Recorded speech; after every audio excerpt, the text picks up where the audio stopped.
Hello everyone, welcome to yet another episode of Gardening with Colin, a show where I give you gardening advice even though I pretty clearly don't know what I'm talking about.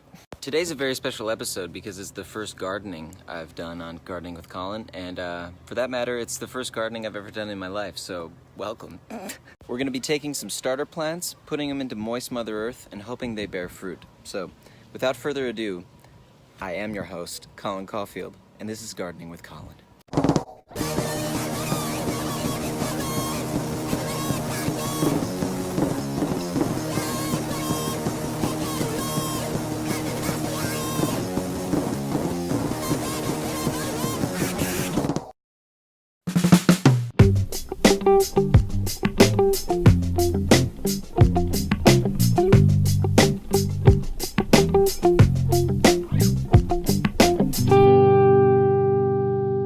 Before we begin, I would like to make a quick note of the fact that I shaved my head, and yes, I am wearing sunscreen, Mom.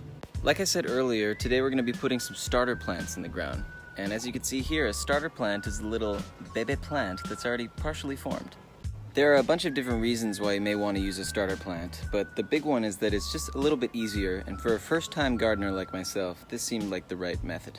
Now, some of you may be thinking, Colin, sow your own seeds, don't be a loser. First of all, I'm not a loser. Second of all, I'm fully intending to do an episode very in-depth about sowing your seeds in the future. I'm not there yet, and I hope you can understand. Anyway, yesterday after a quick, beautiful trip to my favorite place, Home Depot, I got strawberries, broccoli, kale, and also some cilantro, but that's gonna be inside. So one thing about gardening is that it's extremely complicated. Didn't really know about that when I started this show, Gardening with Colin, but it requires a lot of reading, and because of that I bought myself a notebook to jot down some notes about different plants. Instead of getting tripped up on things like pH balance and how to amend the soil and root structure, you want to instead, as a beginner, focus on simple things like light requirements for plants and how far they have to be spaced from each other. When it comes to light requirements, you're going to want to look at your specific garden area and determine how much sun it gets during the day. Now my zone gets full sun, which means that it gets sun for the majority of the day. Now because of that, I Googled plants that like full sun, and I found that strawberries, broccoli, and kale all do pretty good in the full sun, so that's why I bought them. The other thing to make note of is spacing, because you don't want the roots to be competing underground and getting intertwined. And for example, strawberries like to be 12 inches away from each other. They need a little bit of space because they're sensitive and they like to be alone. So I took one of these tools I got at Home Depot, my favorite place in the world, and I dug 4 holes, evenly spaced by 12 inches for my 4 strawberry plants, which we'll be doing first. Alright, I know at least half of you at this point are like,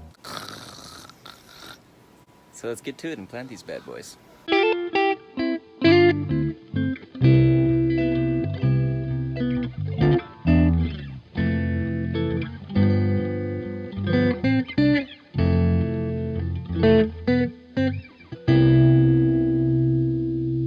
Well, there you go everyone. Goddamn, we got some strawberry and some kale in the ground. That's future food right there, and I would call that a pretty successful episode of Gardening with Colin.